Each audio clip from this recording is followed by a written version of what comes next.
Well, welcome to the show today, ladies and gentlemen. Yes, this is your host, Rob Elliott, and I have an amazing man from Canada today, William Big Sleep Stewart. He has been an actor, he's a producer, he's a writer, he's everything you would ever think.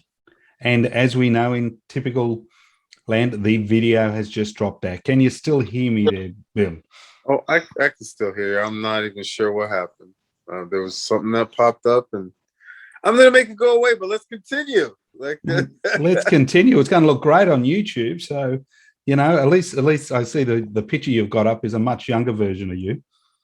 Oh no, that's from last year. That's from last year, Rob. You know black don't crack. Well, that explains why I'm so white. I got cracks all over my face. There you go. No, I'm just playing. I don't know what's going on here, Rob. It might have to. Mate, welcome to the show from Canada. The other side of the world. Show. Thank you so much, Rob, for having me. We were talking about the ghosts of technology for our show. He decided to rear his crazy little head. So, oh, man. It's all good. So what part of Canada did you grow up in? Well, I grew up in Toronto, Canada. Yep. And when I was 9 years old, we moved to Brooklyn, New York. Yep. And my dad had a job there for Bank Paribas. So moved us all out there. And that was the start of understanding what madness is really about, moving to Brooklyn, New York. So, it's a wild town, that New York, isn't it? Oh, the Wild East. The Wild East. Mm. No, well, also at that time, when I had moved there, it was this time when that surgence of crack cocaine. Oh wow! And then as a kid, you're seeing you're watching the shift. Yeah. And then there's also that time of everybody used to kind of fight with their hands. Yeah. And then there's the surgence of guns. Yeah. So you go from living in Toronto, where it's just Toronto's kind of like a little New York, but nothing like what it is now. But you go to New York and you hear gunshots. If I hear a gunshot, it doesn't I'm like, oh, okay, it's in that direction. But it's weird to say I'm numb to it. Yeah. It's weird to say. I know when I hear it, I know what it is.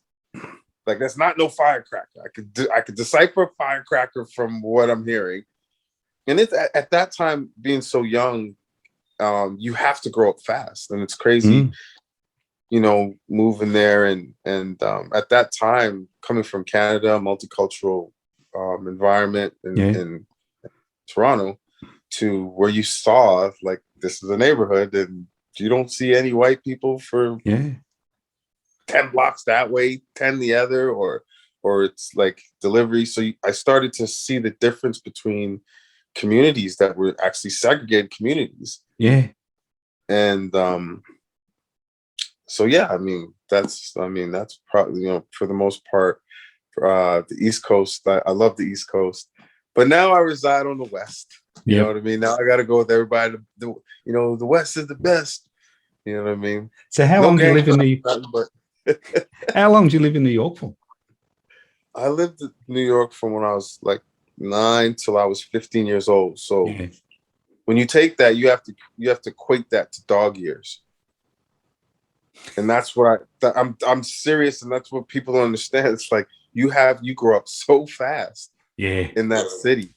Things that I knew about, things that I had processed, things that I had soaked in, things I had seen, And it's funny because I did therapy, started therapy a year ago.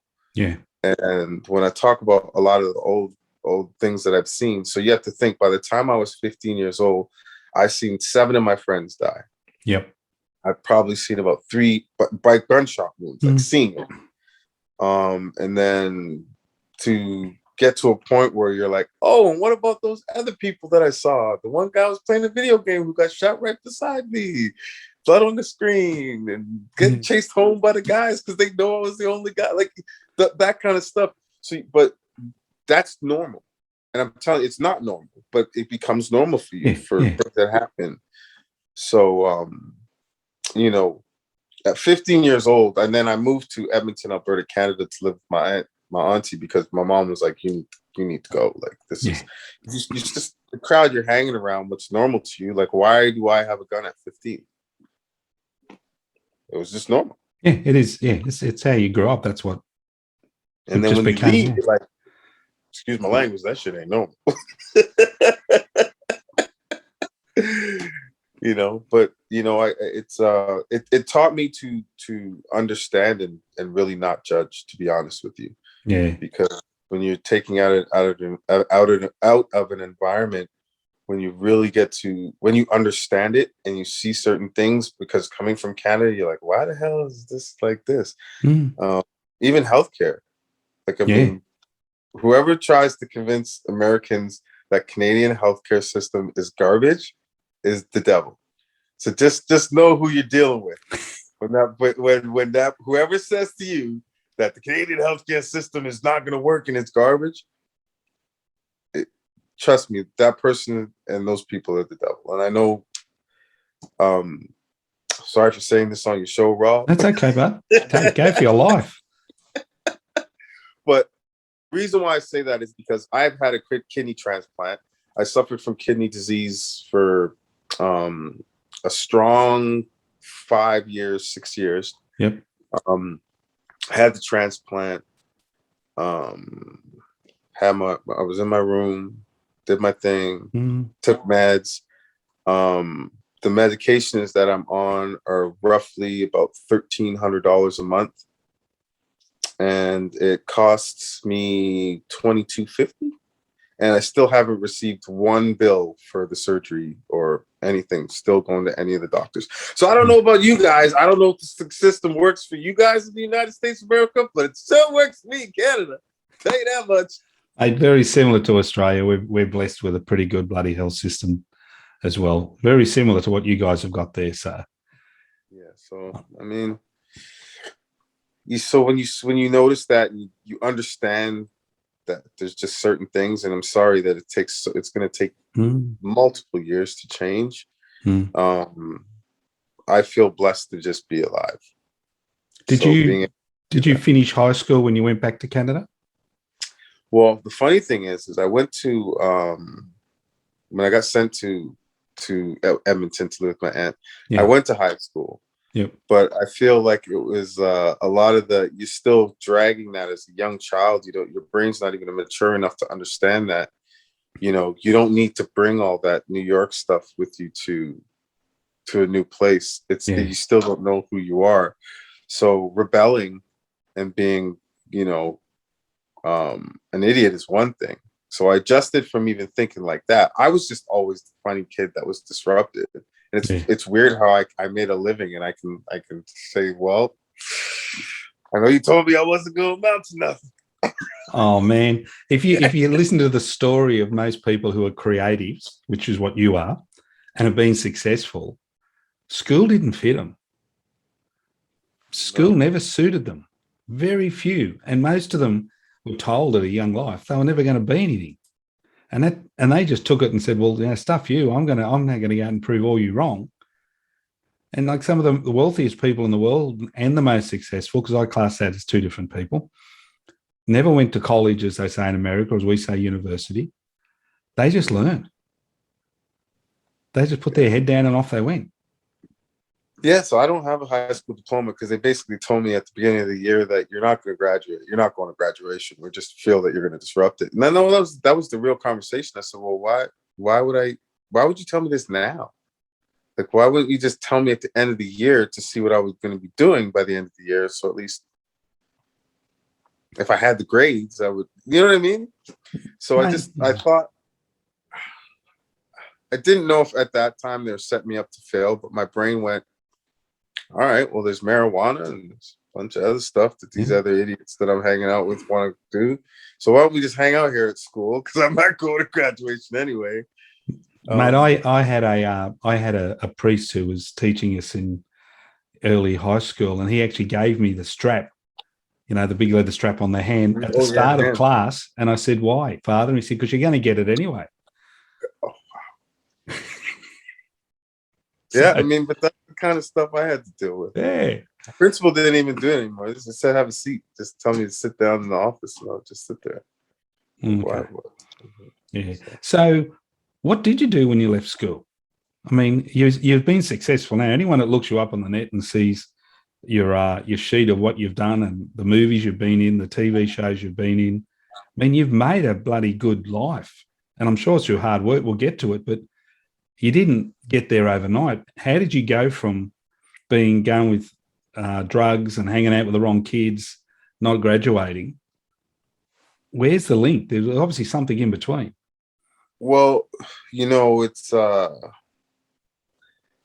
something where, finally, you think about it. It's like my mom, like, she's constantly worried. But she always had this thing where she'd be like, have these dreams. And, and it's that whole mom dream to intuition. And she had a dream one night and she said, don't go out if you're going out tonight. And I was going out. I was literally ready to go out. And I was like,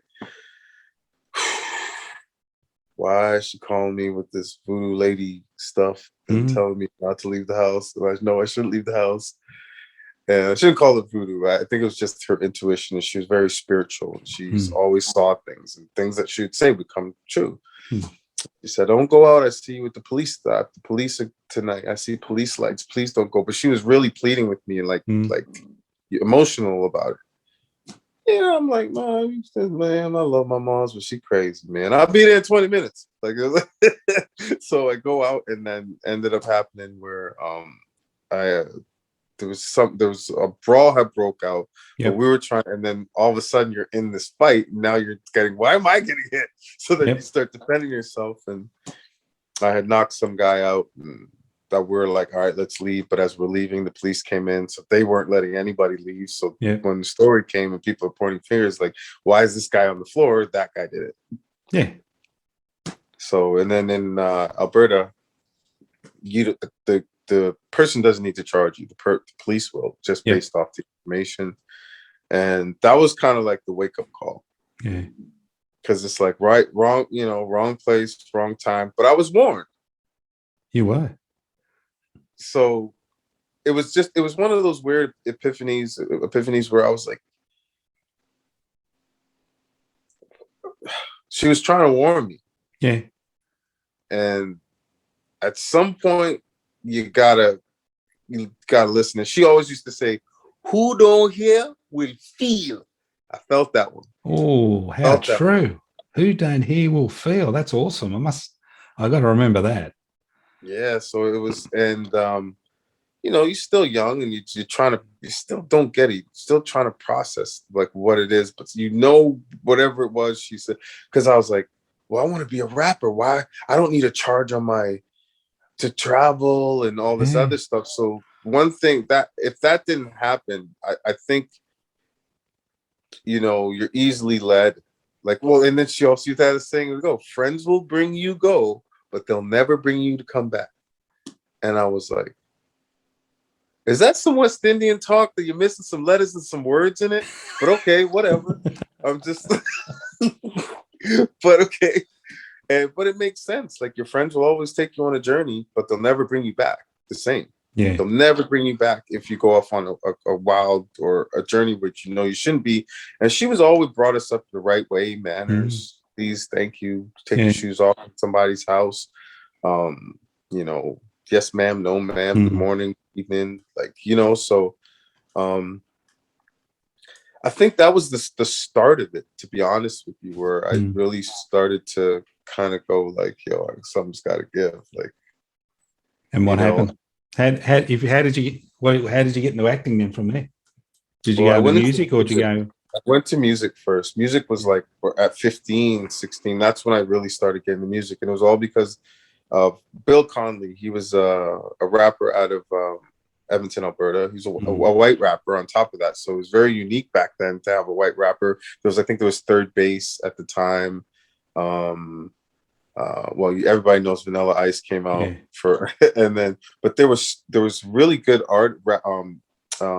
white rappers coming out at that time, and the culture started to really evolve.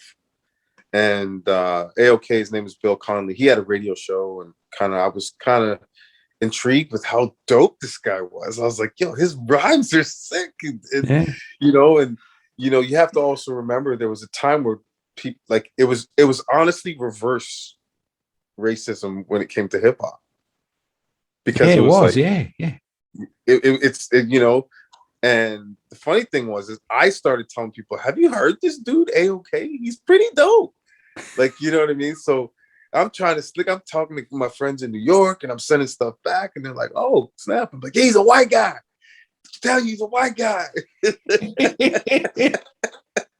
He's white and he's proud." Like, you know what I mean? But it was, and there was another side of him. He had a radio show. Yeah. So I would come down and carry the records and watch him do his thing, and he kind of weird. He just kind of took me under his wing, and then I decided I'm gonna write a rap one day. So I wrote a rap, and I let him hear it, and he was like, "You did that? You wrote that?" I was like, "Yeah." He's like, "Nah, seriously, you wrote that?" Yeah. He's like, "Yo, that's dope, man." And he kind of was like, "Yo, that's crazy. Keep doing your thing." So my brain was like, I want to get as good as him so I can ask him to be on one of his records. Yeah. Like, you know what I mean? Or even good enough to, but I never really thought of that as a career. People were rapping back then, and people were looking for record deals, trying to get signed. But that was never a part of my head. I didn't even know what I wanted to do. I didn't even know if I wanted to be, I had no idea who or what I was going to do. I was still trying to find myself. And years later, I got into a group called the Maximum Definitive with Justin Ryan and Click and Roger Moo King, who's now on the Food Network. And so there's this, you never know what your path is going to be. And then I did music for a while. I got into a group called Half Black Italians with Moto Blizzard, Moto House. Now he's a house DJ. And from there, I've always I liked writing. I liked the aspect of writing rhymes and writing, and weird enough, I was always like a storyteller type of rapper. But isn't that what music is? Just telling a story? Poetry. Yeah. Yes, and you're correct. It's like telling a story. Exactly what you. Yeah, and from there, for me, I think it was my escape. When I actually now as an adult can look back, that was what I was doing, was my only way to really express myself, because you're told to be a tough guy. You can't cry. You need to suck it up. You need to da-da-da. And that's pretty well universal around the world. Yeah. And when I would listen to some of the songs, I'm like, oh, you a sappy, lovey-dovey mother. You know what I mean? Like you you find yourself going like on those, you're like, wow, I was trying to say stuff, but the stature and how you're supposed to act in these times, like, wearing all black, wearing Raiders colors. You had a funeral. Yeah. There's nothing happy about to do that. You know what I mean? So once that was my main thing, I was gonna get a deal. I opened up the door, and I think I met so many different people along my path, which I started doing interviews with Moses Neimer. He's like a legend here in television in Canada. Moses Neimer, I think he started working with CTV, created Much Music, which is our version of MTV. Yep. And he came to open up a TV station out in Victoria. So I wanted to be in the marketing department, because I had already worked for BMG on the street team, pushing artists. And so that to me was very exciting. And that was when you say, what were you going to do? I figured I started to learn to do what you love, what excites you. Doesn't seem like a job. Because I had done club nights, but I was working for BMG. So I was like, well, I got boxes of this stuff in my house, and I can only give it out to my neighbors and so many other people, as Like, you know what I mean? Like, I need to get rid of half of this stuff because now I'm like, I'm looking and I'm like, I feel like I might as well be the woman in this relationship. Get this stuff out of here! It's clutter in the house. And like, I started to feel that anxiety. Channeling your mum, mate. Oh yeah, like my mom would have been like, if I see another one of them box come here, you gonna get shipped back with the box where the box thing come from. I don't want them in my house, right? So I would have had to figure something out. But then I thought, well, hey, you know what? Why don't I start club promoting, get a club night, and give everybody who comes to the door free CDs and posters and mixtapes, and it was like BMG thought it was genius. So I call it the BMG Urban Music Night. We always had a release on a Tuesday. Yeah. I was actually making more money than the people in the office. In one night, I was making their monthly wage, and then some. That's without from being the DJ or selling the stuff when you're supposed to give it away. It was my idea for the night, so I would think of the artist, and my brain went, well, wait a minute. There's always got artists that got to do promo tours. They always have an artist that's got to promote the new album. So you're going to get a cheaper price on whatever you do for the promo for the album. I'm like, I'm always going to get free promotional stuff. They give me all kind of swag and stuff like that. Well, if you really want to push artists, why don't I find the biggest nightclub that they had there and do it that way? They had 1,800 capacity. We were averaging over 2,000 to almost close to 3,000 people every time, every night that night happened. And it was the biggest nightclub in Edmonton at the time. So at $5 a head back then, when you've got over 1,500 people paying, you're happy. You're happy. and I bet you all the ladies wanted to know Big Sleeps. Well, you know what? Big Sleeps was a pretty popular guy anyway at the time. You know what I mean? Like, yeah, but this would have taken you to the next level. Yeah, I mean, because I had left Edmonton and I went back at that time, and I was already married, right? So for me, it's a different flex to be in a club when you kind of be like, hey, and I'm a nice guy, you know what I mean? And I've grown up, I was always a flirt. So you have to kind of balance that out because at some point, it's going to look like disrespect. Yes, true. Right. So, I was so hyper focused on just figuring out how to make money and what I was going to do in life, and that I was like, I love this. So people knew me as a rapper, but how was a better way to open up for somebody? I'll book the artists. They're under the label. I'll perform and open. I hired, I think it was 5 university students, and from between the U of A and different colleges, and so on and so forth. So I would pay them using the money from the club nights to promote at their schools for the artists. So for them, I was their part-time job for the weekend, but then each one of them came because of the deal I made at the club. It's 1,800 people. I'm like, whoa, bro, in my brain, I need to at least give half the crowd a drink. Said I need 900 drinks for free. They're like, what? I said, yeah, let's do it cheap. Let's do $2 Heinekens and $2 highballs. You can give me 900 drinks. And they're like, what?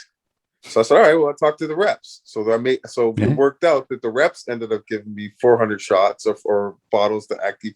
So it was half and half. And then the Heineken rep split it with me. They didn't turn around and give me the 400 bottles, but they ended up giving me 200. Yes. You know what I mean? Like, so it was just under 200 because it's 24 in a case, right? So I think it was like 192, and I was like, perfect. Like, whatever, ask for more, you can get what you need, right? So I started thinking that way. So I'd be like, okay, well, here's 20 drinks each. You get a college student that's got 20 drinks in his hands that he could hand out and hand a drink to a girls, guys, and he keeps that in his pocket. You're promoting stuff. Then to turn around so that I had my own certain amount of drinks from the other side, you're building this whirlwind, and somebody's actually paying you on a Friday. It's marketing 101. right? So I was paying them way more than anybody was paying, because I think it was I think minimum wage at that time was $5. I think it was That's a $5, drink. 5.25. Oh, but I didn't know at that point. To me, minimum wage was high because cost of living balanced out for what you're getting paid Yeah. in the city Yeah. at the time. But if you're a kid that's coming in, and I was making that much money, and I'm basically handing each one of you $100 on Friday and $100 on Saturday, you're not making that as a No. part-time job on the weekend. And you get to talk to girls, you get to have drinks, you have to get good time, you're meeting artists, you're involved in this lifestyle that you have the person in your playlist, but now I was teaching them how to, in a sense, be handlers with these artists, understanding. So it was more teaching them to be promoters as well. But isn't that what the best leaders do? I guess so. I mean, That you were teaching kids to replace you because you were going to go somewhere else. 100%. I still do it to this day, and I never see that's the thing, Rob. I never looked at it that way, but now that you say it, you were giving without expectation, which is absolutely awesome. Yeah, and it goes back to, you know what, I'm just thinking now, and I always said, my mom always said, treat people the way you want to be treated. 100%. Right. So I walk with that. I always walk with that in anything that I go to. So how did you then end up from the music on the screen? You moved into television and films. And I'm going to encourage anyone listening to this to go and just put your name in and look at the list. I mean, you've acted and been with some amazing people. You've done some fantastic shows, but it's a big leap from on stage to behind the screen. Yeah. Well, a lot of people who don't know is the leap actually came because of I was already comfortable interviewing bands from doing Zed on CBC, and with CBC is like our, if you're like, I mean, the BBC out there, right? And the ABC here, and so for me it was like I've never been afraid of the cameras. Like, you're gonna do an interview. Jake Warren taught me that. Like Moses Neimer, because I told Moses I wanted to market. He goes, "No, you need to be on TV. You got a good look for TV." I was like, "Who the hell is Moses Neimer talking to, bro? I just standing here in your face telling you I want to get in the marketing department, and you telling me no, I'm gonna be on TV. Talk to Jake Warren." But in my brain, I was like, "No, he doesn't understand. I know marketing. I know this. What is he doing?" Like. So he said, just talk to Jake. And then I didn't know he was already asking people in the room, who's that guy? So a couple of people who had known me in the room was like, "Oh, Sleeps, he's a rapper, does this, he's always involved in this." And then Moses had his mind made up. Apparently, like 45 minutes before I met him. Yeah. And I was like, I'm like, why would you put me in there? He goes, "I've been asking around." I'm like, "Asking around, bro? I've seen the whole night talking to people. He was asking around about me," but he knew stuff, so I knew he did. And then you know the other side of you is like, well, if you know his track record, and weird enough, I did my research on him, like I was going to interview him, so I knew like who I was dealing with before it, when the station was happening. So I said, you know what? I'll try. Actually, I'm gonna lie. He didn't even give me a choice. He just told me meet with Jake here. Introduced me to Jake, put us together, and said, "Hey, Jake has a show. It's called Island Underground. I think you'd be able to help him, and he'd be able to help you." I was like, "Bro, I don't even know anything about editing. I don't even know anything about." He goes, "We'll teach you." So he actually set it up for them to teach me how to use editing software in the play. So if it wasn't for Moses Neimer, I don't feel I would be doing what I'm doing now, honestly, because being in front of the camera made me okay with being in front of a camera. Understanding, especially for me, lighting is huge. Here, you know what? I'll show you an example of how much I know about lighting. See, without me with no lighting, we have a problem. But if you take a look at it from the other way, and I'll put the CEO. Here we go. Oh, yeah. You know, life is great. Okay, we got this. We got this. You know, but Man, definitely, I'm fine because my light is cool, but I have had it go off in the middle of an interview, which, you know, that is fun.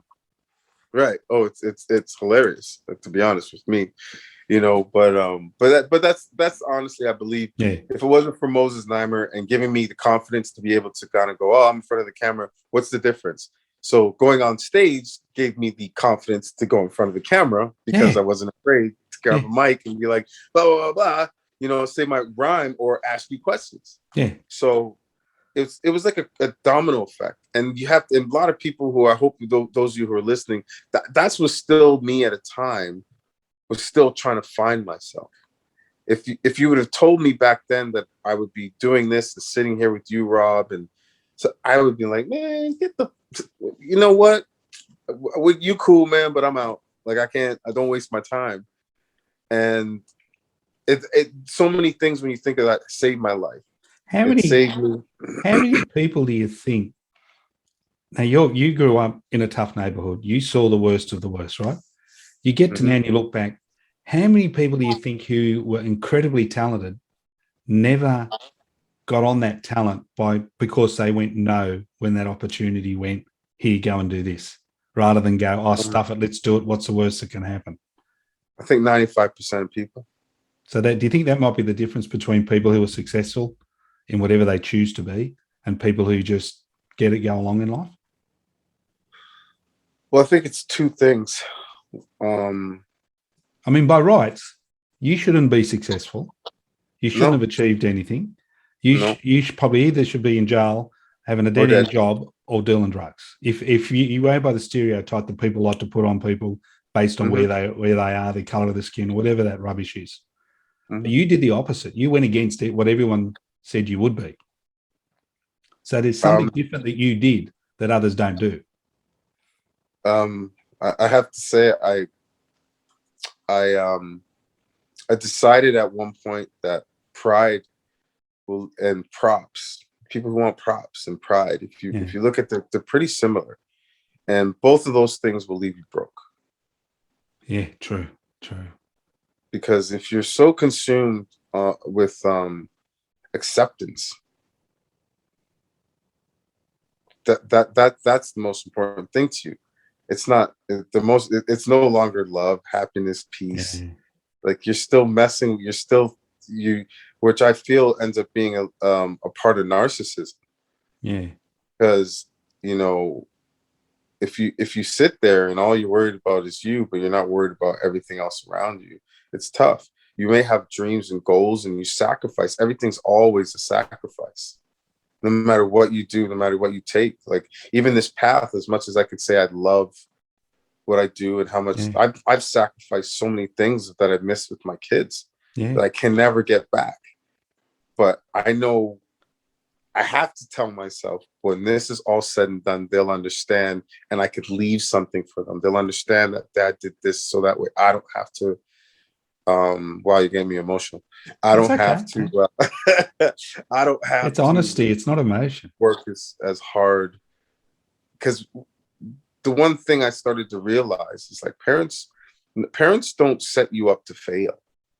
No, they shouldn't ever set you up to fail. So when every kid thinks that, you know, as a parent, we're being hard on them and we don't understand, and you know, I wish you just don't get it. No, but bro, like I don't know what part of your brain is telling you all that nonsense. I've been here way longer than you on this planet.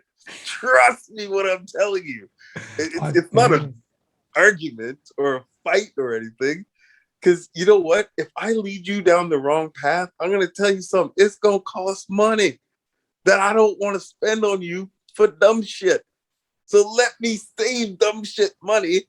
So just listen to what I'm telling you. Sound like Grant Cardone. I got one of my best mates comes from a big Italian family, and I went to school with him, and I class him as part of as family to me, like I am familiar to them.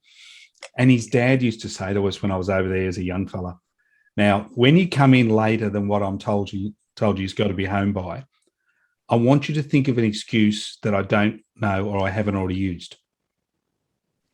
and we'd look at him.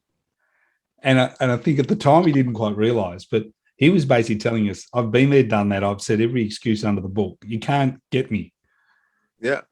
And in the end, it was a game. What excuse could we work out that he hadn't used? Right. But as you just said, he wasn't setting us up to fail. He was trying to say, quite the opposite. Yeah, it's like, I don't even understand what you're trying to tell me now, bro. I've been there, done that. And there's stuff I still can't tell you that I did and I've done. As we say, post Facebook was so much more fun. It was. It's so much fun. Yeah. Mate, when what do you prefer, TV, film, or stage? What gives you the biggest buzz? That's a really good question. Well,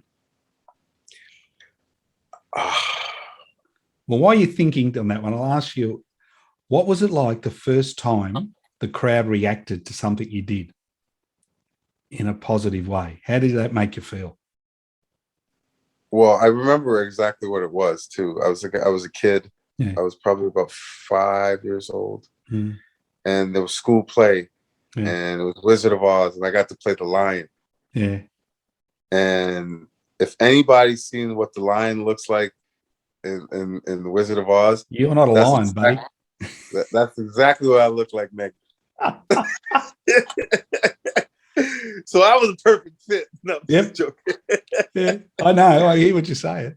So it was just one of those things where, I remember being nervous. I remember I had my lines, and I remember having to put the voice on like the lion, and all that other stuff as a kid.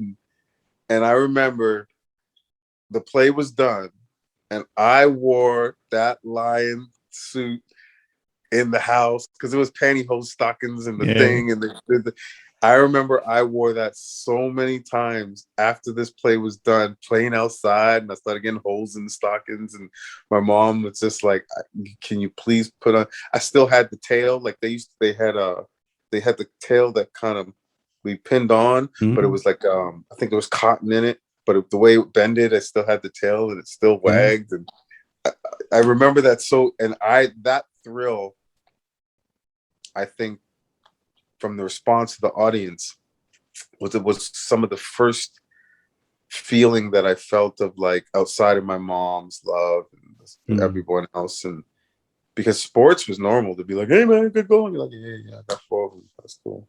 Yeah. And like, you just gotta, like, you just do your thing. You're playing sports. Yeah. That was a different feel, and I feel it stuck with me for a reason. And when you grow, West Indian culture is very, very, and I think a lot of cultures are, especially when you come from parents in that era, they know what they went through, so they want you to push a lot harder, And unfortunately for me growing up, and when I say unfortunately for me when I was growing up, because this is the mentality of your parents that they have to instill in you, is I was always told you have 2 strikes against you. The first one is you're black. The second one is you're black.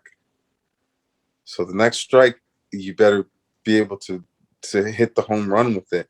Yeah. It's always in the back of my mind. As much as comfortable people think that I am, whether if I'm set or whatever I'm doing, I know I have to try twice, 3 times, 4 times as hard, whether it's to get the job, whether it's to prove that I'm good enough, whether it's to get the role or get the part. But the one thing that I mix with it is that I'm comfortable. I know it.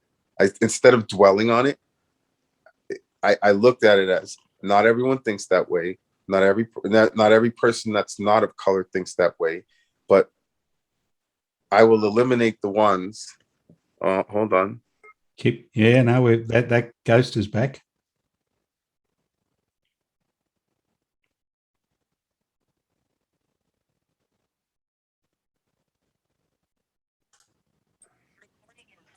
Now, you were talking then before about, growing up, the 3 strikes, and you had to work 3 times as hard. Today, I mean, we don't get it in Australia. I mean, we have our Indigenous here, but it's a totally different thing.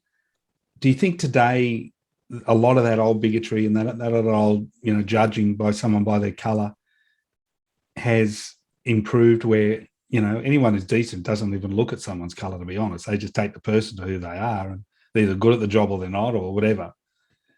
Do you think that's improved now compared to when it was when you were first starting out? Yes, I could say I feel like it has. Yeah. But I also feel that there's areas that no matter, like, nobody wants, like I said, like you said, no one wants to be a bigot. Like, these things have improved, but there's still those stereotypes that still haven't left because they'll always be there. Yeah. So I feel when you look at it, it's the people. I think that for the most part, they're going to die off. And I know it sounds horrible. It sounds horrible to say. People are like, oh man. And then I said, listen, those people are going to die off in the next 10, 20 years. I hate to say it, but they're going to die off. There always will be a little trickle of them because some of them grew up in areas where they've never even met a black person. And vice versa. There'd be a lot of blacks. And exactly whites, never whites, right? So I said, there's beyond that, it's all going to start back with, like, I always say, when I say to my kids, hey, listen, you guys are the future. So your generation are the next, whether lawyers, doctors, politicians, so on and so forth. So, you guys are the ones that are going to make the biggest change. We just need to keep talking about it. You guys are the ones that are going to be the lawmakers. You guys are the ones that are going to want to live the way you want to live and how your kids are going to live. And that being said, there's a reason why they say, and Whitney Houston said it the best, I believe the children are the future. Always are, man. Right? So that's like, so it's all on them. And we've said for years, like, hey, there's change. Yes, there's change, but they're going to make the real changes. Like, they're going to really live in a world that they want to live in, as like we all push for our stuff to be live in the world we're living in. It's not the greatest, but it's not like before where it's like, I can't drink from your water fountain. Or you gotta, like, no, but these are all things that they only hear and know. Like, even if you look at the history of it, we usually see it in the month of February. You're usually educated about it in the month of February, or there's some history books. And I feel like also what is a huge problem is teaching that same old history instead of showing the things that have progressed.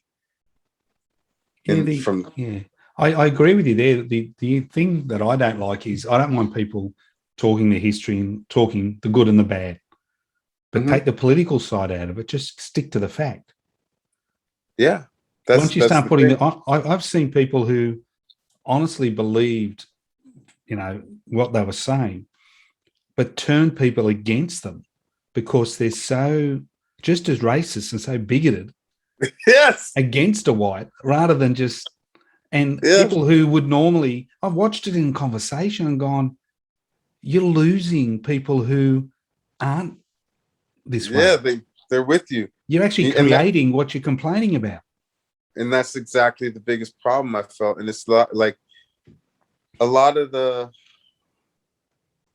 a perfect example, Torn Dark Bullets, the movie that I was also in on Amazon. Yeah. I took that script with Dexter Bell, who played my son in that movie. Yeah. So you'll see a lot of the things that the cop is saying, I put in there. I wrote that in because I was like, no, if there's not a balance of what he thinks from what we think, you can never see it through someone else's eyes to go, like, how do we correct this? You think Hollywood doesn't, like, you, and I mean, I'll put it straight up. If you go to any of the big shows, when they're casting a drug dealer on the street, okay, 9 out of 10 drug dealers they cast are black. Or Hispanic. Or Hispanic, right? Always, right? Yeah. But it may also reflect real life. But the big dog drug dealer is the white dude working on the top. 100%. Everybody else is So, but then and then Hollywood and all them say, oh, no, no, no, we're all this, we're all that. But then they cast over here. And then they don't look at the guy who's been brought up a certain way. As if you look at Northern Ireland, you got the Catholics and the Protestants. They're brought up to hate each other. The kids don't know any different. But then someone says, oh, you're a bad person because you think this. No, you've got to go back and see, well, why is that person the way they are? I mean, you're being blessed because anyone listening to you will see, well, everything that happened to you, good and bad, in your life has shaped who you are. It's how we react to how we're brought up. That's it. I decided that, like it builds anger, and you just start being angry at everything after a while. And the biggest thing that I've learned is I control my own destiny. Like, I control my own destiny. If I say in my head I can't do something, it's me. It has nothing to do with you, has nothing to do with anyone else, has nothing to do with, it's you. Why can't you do this? Because your dumbass just told yourself you can't do it. Instead of just going ahead and trying to see if you could do it, or learning how to do it, or putting yourself in a position to learn. And I think that's the biggest problem, the biggest ignorance with today, is so many people can go on Instagram and make their lives look like it's the best thing in the world. It's all fake. Instead of talking about, like, hey, some of the, issues, but then there's the gift and that curse, because there's some people that you look at some of their Facebook or their Instagram, just like, are you really going through a lot of stuff? Because it just seems like you're constantly looking for attention with, like, yes, yeah. So what I've learned is like, if I don't say it to anybody, it's only in my head. It's in my head. So if I think people are thinking, oh, this t-shirt looks like it's too tight and I got breasts, it's my fault. I got to change it. And my fat ass shouldn't have had ice cream the night before. So this is my destiny, So, and I think too many people, like even a lot of my friends, they'll be like, oh man, I didn't do this because, and blah, blah, blah. I'm like, no, you didn't do this because you didn't do it. After that, anything after but is your fault. Yeah. We choose how we react to anything. I don't blame anyone but myself. And that's the biggest thing. If I don't get an audition, it's no one else's fault. Yeah. So some of the shows you've done, I mean, have you ever been on a show where you've been in front of an actor that is totally oblivious to the rest of the world and totally out of touch with what's going on? And how do you act? And I'm going to use the movies or the TV shows, but you can relate it back to work, because people will go, oh, well, I'll say what it was. I don't give a shit. How do you handle someone who's totally out of touch with reality without, just wanting to say, man, grabbing him and shaking the shit out of him? Well, this person I couldn't, but like a lot of the big, most, as you call them, famous actors do get a rep for being difficult and do get a rep. Well, here's a situation. I was on a TV series with Steven Seagal. It was called True Justice. I've heard some stories about him. And, I have to say, for the most part, 99.9% of them are true. You know what I mean? For the most part. I mean, I'm like, have I seen things? Oh, yeah. I've seen some things that made me laugh to the point where I was like, wow, this is like, I have comedy gold if I decide to go up there and do stand-up, because they're real things that have happened. Yeah. But the one thing that I think that people forget is when you were a star in the 80s and the 90s, you just did whatever you wanted and people let it go. True. And when you develop the yes men around you, you can never do anything wrong. Yeah. And then those people around you, you're a paycheck to them. So whatever you want, you get. And I have to say, like, as much as I'll sit here and I'll clown and I'll say whatever, Steven Seagal gave me my first opportunity as a lead in a series. Now, that being said, about certain things of being oblivious about, I've seen it where I'm just like, it says written by you. How the hell did you not even know what, huh? okay, but you have to remember also when you see it on the side of like all the things that are being thrown at him and the things that he's dealing with and the lifestyle he's used to, it's normal for him to behave a certain way. So he sort of was a creation of Hollywood. They Uh, created who he is today. yeah, I think the environment in Hollywood did. Yeah. But well, when you hear requests, that some of the requests that people had before in the 80s and they were just giving it to them, you're like, you gave this dude a plane to fly 50 miles? Yeah. Or just weird things like that. Like you know, it was this, you were a star, so they just gave you whatever you asked for. Yeah. And I feel like you look at people who are like Steven, that's what they know. Yeah. And it's like, how do you fault them for an industry giving them everything that they've asked for? True. You're not used to hearing, no, can't have that. No. Like, but when you're told, like, oh, sure, yeah, no problem. Let's make it happen, Mr. Seagal. Okay. So when it doesn't happen, you're like, what are you, an idiot? How can you not make it happen? You know, and I've seen some funny moments where Steven, I got a good story. I got a good story. We were on set once, and earlier on in the I'm sorry, Steven. Earlier on in the in the series, he changed his name from Ethan to Elijah. So we're we're about, like, I'd say, I think three or almost 5 or 6 episodes in. Yep. And there's a scene where we pull in, Megan Ori and I pull in our vehicle. We get out. Steven pulls up in his truck, and there's the Sheriff Graves, and Sheriff Graves jumps out and says, "Hey, Elijah, you got a second?" Steven walks out. He's standing there and he's looking around. All right, guys, cut, man, cut. All right, guys, get this Elijah guy down here so he can say his lines and we can move things on. Like, God damn it, guys, do I work with a bunch of dog dicks? And I was like, what? What? This is awesome. This is awesome. But leading up to it, I've seen some other stuff. And then I don't know if I can swear on your platform, but you please got to bleep this out if you want the real, authentic words that came up. Will you be able to beep it out? Yep. So he says, "Who the fuck is Elijah, man? Get him down here so we can shoot." Now, at this point, I was almost in tears because I'm like, what is going on? So I'm like, and he spun his head back to look, and I was like, acting came in quick. That's all right. I was like, and I went behind this fake wall, and the guy, the electric dude, the grip holding up the wall, they're dying laughing. My eyes are like just like watering. Megan is like the strongest person who's trying not to look. She can't look at me, and so now I'm trying to catch my breath.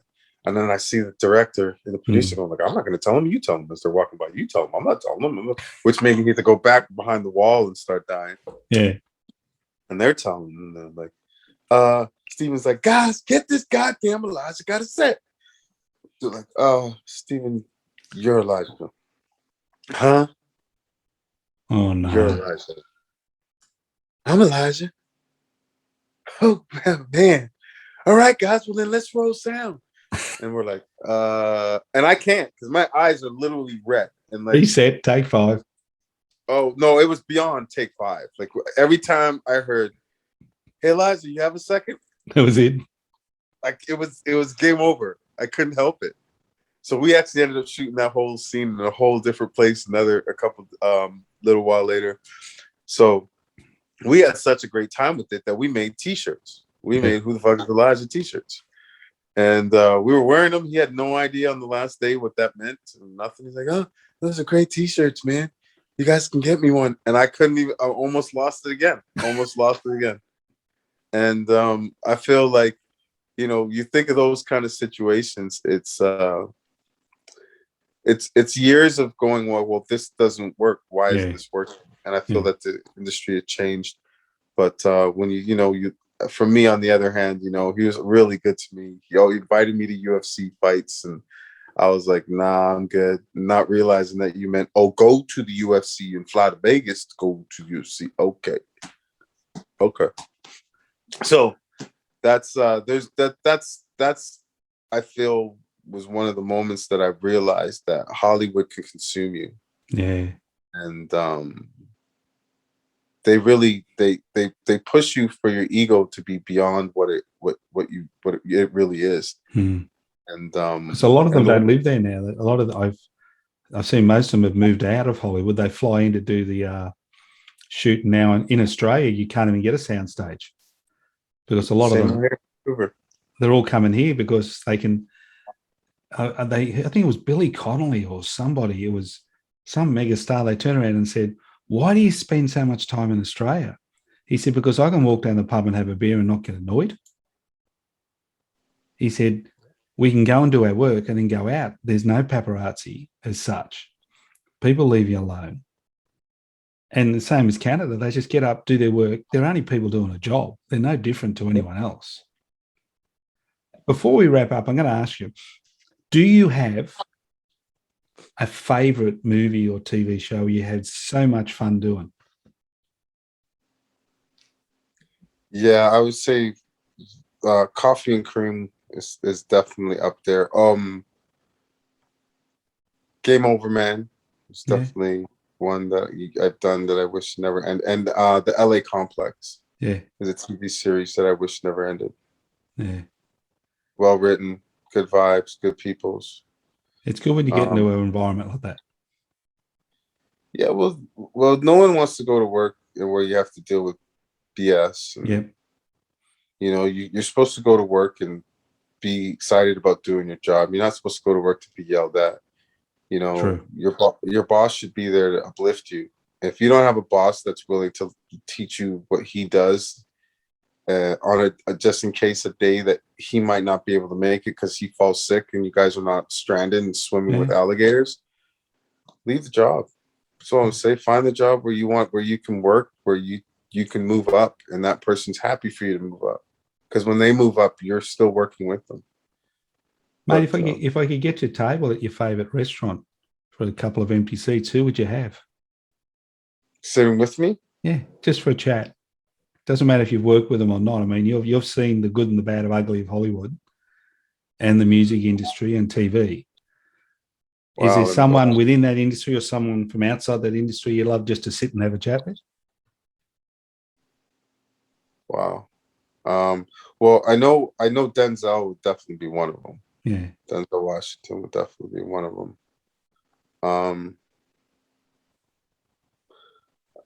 Man, that's you can tell none of it. And see, I don't warn any of our guests, anyone listening, what questions are coming. We just go with the flow. I'm the same way, so this is awesome. It's back on you now. You're used to doing it to your guests. Oh yeah, exactly. So now I'm like, damn, this is good. So a lot of people don't realize he's actually got his own radio show where he interviews people from the industry, and we'll get him to give a bit of a plug at the end of this. But he talks to people from the industry and asks them all the hard questions, and I think a few of them are going to enjoy watching and listening. Look at him on the hot tin roof instead of them. I think Cicely Tyson would be another one. Yeah, who's that? And you said I had 3 people. How many people? Maybe I made at your table.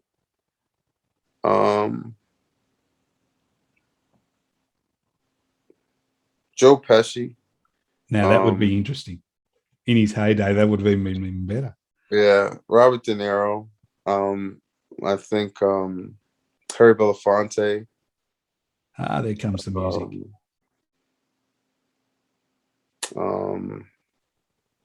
Sidney Poitier. Like, I feel like a lot of people from the past, and I would love to put there. I would definitely put people like Jay-Z for his minds, like for the way his brain thinks. P. Diddy. I know I'm jumping in. I miss like someone like Elon Musk would be great to just because I like technology and I like to think of other ideas. I have ideas for leading for the future. Mate, in saying that, post COVID is I mean, in Australia we're just going backwards again now, the latest strain, but we will come out of it. Uh, what do you see is maybe is going to be the biggest change in the entertainment industry that wasn't around before? Or where do you think it's going to go? It's the bonds that you can make with people. Yeah. As I think is going to really change because, they say staying in your bubble, you'll stay in your bubble, but you're still going to be reserved. You know what I mean? Yeah. It's not as open as I feel that it would be. And I'm a social person. Like I am the social person. Like nightclubs owe me money for being there as many times as I've been there. And you know what I mean? And now I'm just saying it as a sense of like, that's how social I am. Like I do enjoy going out and I really did. But one thing that COVID taught me was, remember I told you about time and the things that you miss and so on and so forth. And COVID also taught me if you don't go out, you save a lot of money. A lot of money. You're like, I ain't working and I still got all this bread. Wow. I'd just like to go out and get a haircut, man. Yeah, you know what I mean? That's how you learn to cut your own hair. You know what I'm saying? You can fade yourself. You can push your hairline back. Nobody knows for about like 2 weeks, and then you get it, you fix it back up again. You got hats. My daughter's already giving me a hard time about the receding hairline. So, yeah. But hey, we figure it all out as part of life, and apparently, as they say, we get better looking as we age. So I go with it. Mate, you're fine. I've got a good face for radio, so you're gonna have no. So do I, guy.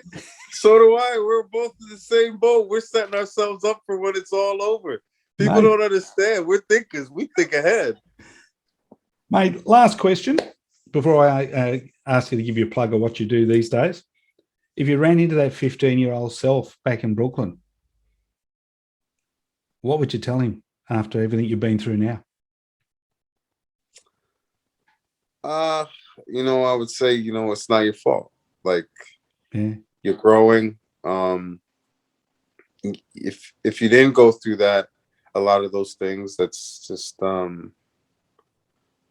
would change who you are today. And I would also just tell them it's just like, you have to, pick your head up and don't let it consume you. And the biggest thing is to talk to someone. I think as males and as Black males, we're told like therapy, especially in our culture, is not a thing. I don't think it's just a Black thing. Yeah? I think males in general don't talk. Right. So that's where I was going to go to. So I was going to say for, as males ourselves, we'd rather, we'll talk about what happened on the pitch. We'll talk about what happened in a baseball game. We'll talk about what happened do you know what I mean? Everything else but. And the funny thing is we'll tell a stranger more about ourselves and how we're feeling about a situation than we'll tell the people who actually love you and that will give you real advice. Yep. You know what I'm saying? And I've realized that, two things. I'm gonna be a grumpy old man, or I'm just gonna be like, you know what I mean? I'll be a happy grumpy old man. I can't see you being a grumpy old man, to be honest, William. No bloody way. But I feel like, as for my 15-year-old self, I think it's the most important thing is to understanding, not just even at 15. It's just what I would say now is, hey, just pick your head up and, people are going to make mistakes, but you have to think to yourself, if it doesn't feel right, don't do it. Yeah. If you know it's wrong, don't do it. Don't be ashamed to be like, nah, y'all go do that. I'm out. And I started doing that from when I was 19, 20 years old. After that story that my moms would tell me, like, just used to always say to me, if you don't feel right, tell. And once I do that now, I just don't. You hear so many stories. My life has been saved probably about 10 times because of it. So I would tell him that, yo, listen, no one's perfect, but you have to be honest with yourself. And if you're not honest with yourself, you're living for somebody else and other people. So if you're not happy, no one else around you should be happy. Will be happy. If you're not happy, no one else around you will be happy. So what's this radio show you do? It's called Hollywood North Radio. It's a platform set up for, a lot of actors who are in so many movies, we never get to do the interviews, but our resumes are extensive. Yeah. And I always thought that, you know, you look around, there's 100 crew members. You look around on the call sheet, sometimes there's between stunts and everywhere else, there's 100 actors.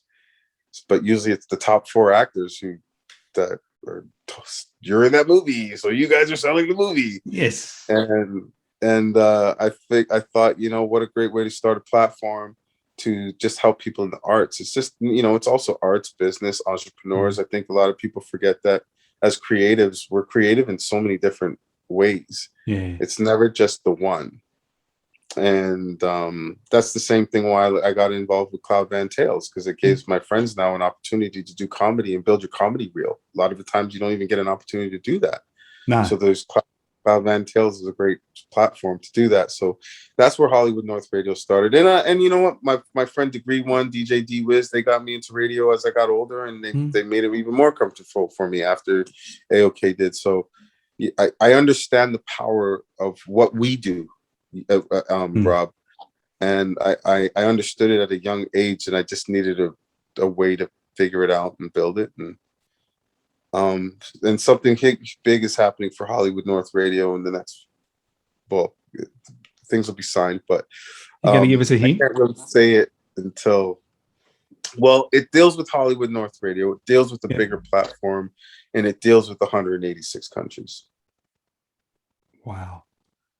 So, yeah, that's all you're going to say. All the listeners are going to be going, man, I want to tune in. Where if before you go to be world dominant and be on cable television around the world and all that, where can they listen to the radio show? Well, right now you can listen to the radio show. Is we do a live feed because of COVID. It's just at Hollywood North Radio. Yep. On our IG page, we do it every Saturday. It says 11 a.m. till 2 p.m., but we run Black people time, so it's 11:45 because of COVID. We can start whenever we want. So we start with. We call it Fiji time in Australia. Yeah. Well. Yeah. You know what I mean? We'll be back on schedule because the radio station will reopen up in September. That's on Save on Radio, the internet online radio station. But yeah, it's just a show that I have to do, man. And I mean, I get up every Saturday, and it's looks like a lot of fun by looking at your face. At Hollywood North Radio, you can follow us there, and then anywhere else, there'll be some new hashtags and new handles where you can go. But it'll always be at Hollywood North Radio. At this point, you'll always be able to hear it on Save on Radio, but there's going to be a couple other platforms where it'll be fantastic. It'll be on, and one I go on. I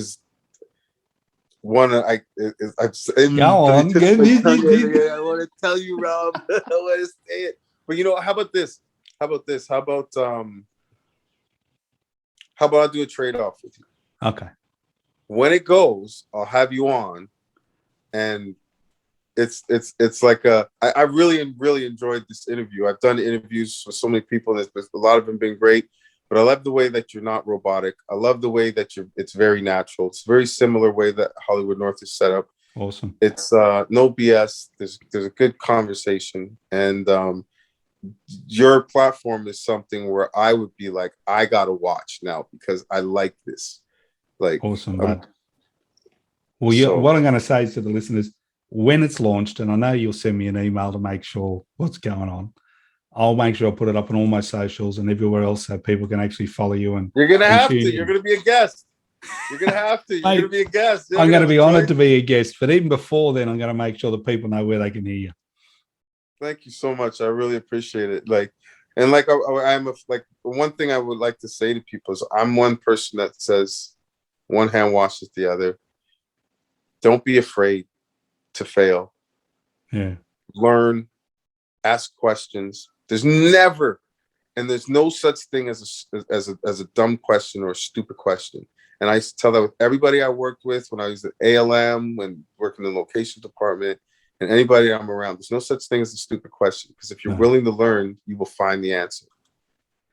Yeah, if there's not a way, make it. Fake it. Mate, it's been an absolute pleasure. Mate, I had to do it a couple times myself. You did. We all have, man. We all. No one ever knows you ride a horse. Yep. It's like when you forget a line on stage, no one knows you forgot it. No, but that's the thing. Unless you tell them. So, Mate, that's true. Mate, been awesome. I'll put all the links in the show notes for everyone. They'll be able to catch you. It's a pleasure to talk to someone with a big smile on their face that enjoys life. It really, really is. You have to. Rob, thank you so much, man. And I really appreciate you having me on your platform. And we'll definitely talk. I mean, you know how to get a hold of me. So just hit me up anytime, bro. I'm open to having good people around me in life. So you seem like a good dude. Hit me up anytime, brother. Any mate. And as we're going to say to everyone that listens to our show, you know how we end. Have a groovy day.